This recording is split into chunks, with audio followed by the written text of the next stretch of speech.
but I saw Rusty at the game the other day, and just really neat. I remember, standing out in the outfield in spring training a few times talking to Rusty, and now his son's here at Baylor. So, yeah, things come full circle sometimes. Well, David, we can't thank you enough for doing this here. Proud Baylor alum joining us in the booth, and going to be an exciting year too for you in the broadcast booth for the Texas Rangers. I'm sure you'll have quite a few things to talk about. I hope so. Yeah, on the heels of winning a World Series, there's typically a lot to talk about. Yeah. So, well, thanks so much for joining us. We will have more on the other side. Pitching change here coming from Globe Life Field in a 9-5 game.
Tennessee threatening to put together a big inning, the solo homer for Billy Amick, and then two singles and a walk to chase Will Glatch from the game. And we get a new pitcher.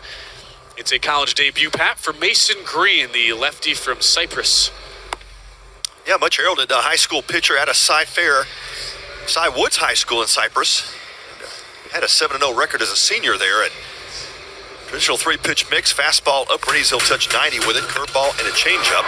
This is who he has to face. Not an easy task. Fun, yeah. What a night for Kavaris Tears so far. That was the homer that gave Tennessee the lead in the second. And followed it up with a single RBI in the fourth. And yeah, Tears having a great start here to tonight's game. And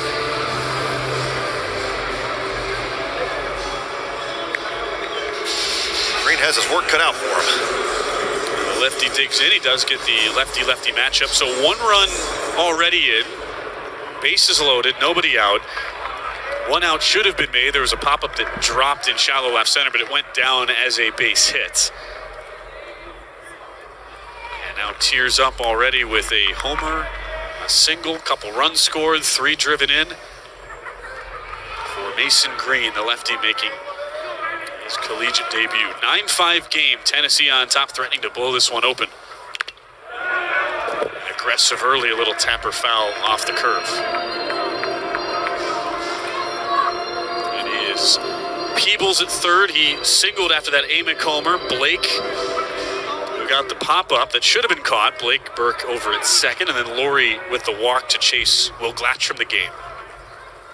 And this is upstairs on a curve, 1-1. Big thanks to David Murphy, the former Baylor Bear and Texas Ranger, for joining us in the booth. We'll have another guest in our next half inning, one of our youth team ambassadors from the Tennessee Volunteers. Kaysen will stop by.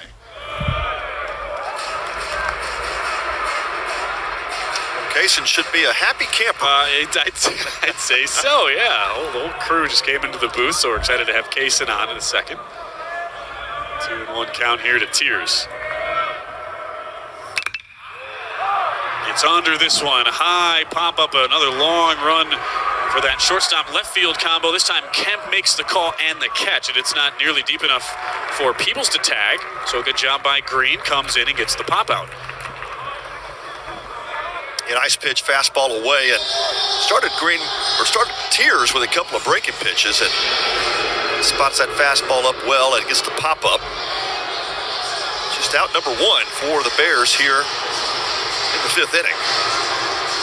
To the top of the order now, and Hunter Ensley.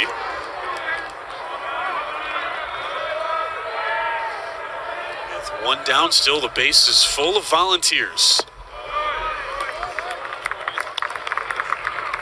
As he takes a changeup running low and outside. Tennessee, a team that was 4th in the SEC last year, about 7.5 runs per game. We're 3rd in slugging, 3rd in homers. This is sort of the offense that Vols fans were expecting this year. Only got 1 run across last night as it's fouled into the dugout. Everybody having to duck out of the way, and it's 1-1. You had to think that the Volunteers went to bed last night really unsatisfied with the offensive production, and just kind of felt like they were going to come out today swinging the bats a little bit better, and they certainly have done that. A chase, though, on 1-1, so Green riding that changeup, the lefty. Gets a wave and a miss there to go to 1-2. A good arm side run on that changeup, moving away from Ensley. Way out in front. Swing and a miss, gets him on the slider. How about that start for Mason Green? Is tough of a setting to come in to make her debut, and he gets back-to-back outs, the second on a punch-out.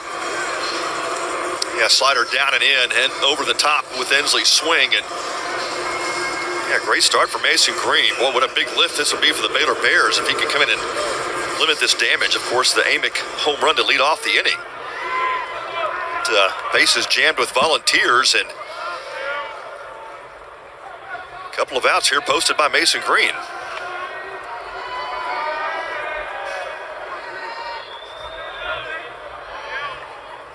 Another lefty-lefty matchup now for Mason Green as it's Dylan Dreiling. A couple flyouts and a punch-out today. He takes that curve running low and outside.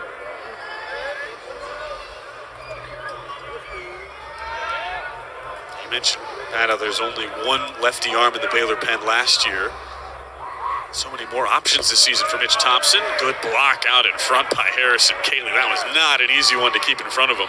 Yeah, Cayley saved a run there, and kind of a short-armed breaking pitch there from Green.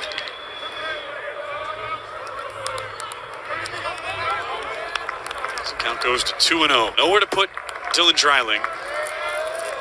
I'm sure Tony Vitale loves that he's getting these matchups, lefty-lefty, something to work on. It's really the only weakness, if there is one, in Dreiling's game right now.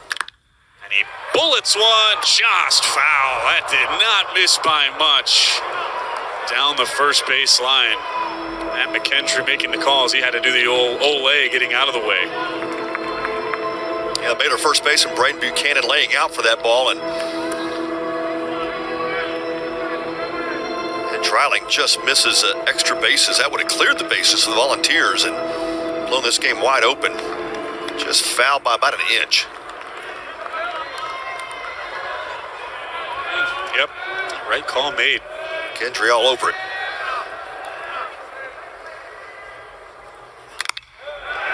Fouls this one off on 2-1. Been a long weekend too for the umpires. They've worked every day and been mixed around into different positions, so they're not all having to be in the same position. But here we go, final game of the weekend, Pat.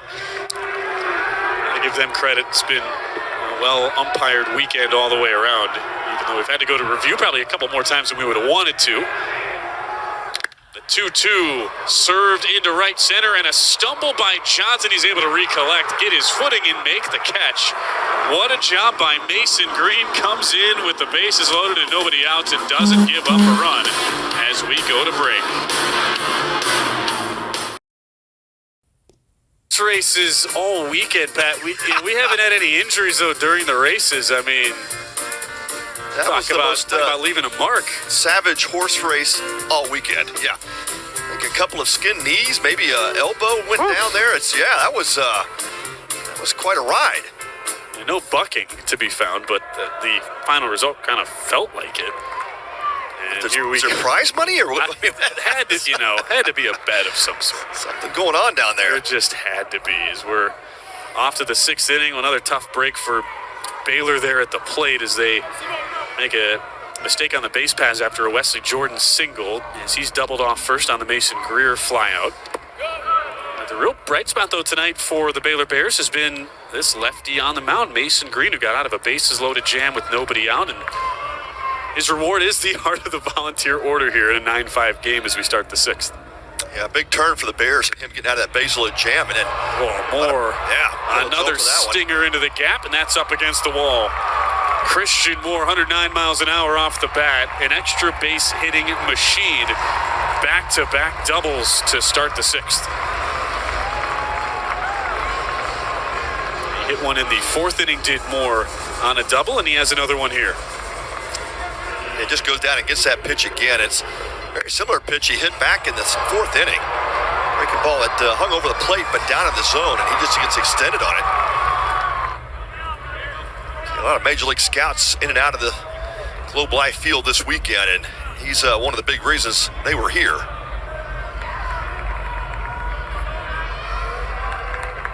Hit .304 with 17 homers last year, and has been so good all weekend. Now a pitch in the dirt that gets all the way to the backstop. Moore might try to score from second. He was about halfway around third before pulling up, turning on the brakes, as he gets to third base with ease and will be content to let Dalton Bargo try and drive him in. Yeah, go down as a wild pitch, ball definitely in the dirt before it got to the Baylor catcher, Cayley, and unable to find it for a moment. The entire gut dugout over on the Baylor side yelling at him. It was at the backstop and finally located it, but more third base now, 90 feet away. Foul tip and a strike one. Caught Cayley in the hand, so home plate umpire Blake Felix will give him a chance to recuperate. Tennessee just keeps coming at you in waves. 3 in the 2nd, 3 in the 3rd, 2 in the 4th. Solo homer in the 5th, and they stranded the bases loaded. Could be even more right now for the Vols.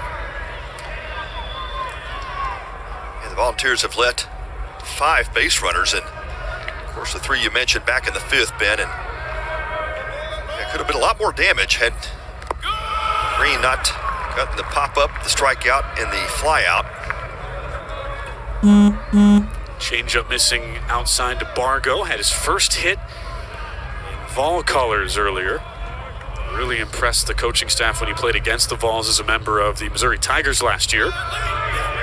Watches a fastball just outside. 3-1 to Dalton Bargo in a lefty-lefty matchup. Baylor's had some other arms getting loose for a while. This is the last true lefty for a couple batters. Right on the outside edge. Nice placement on that pitch.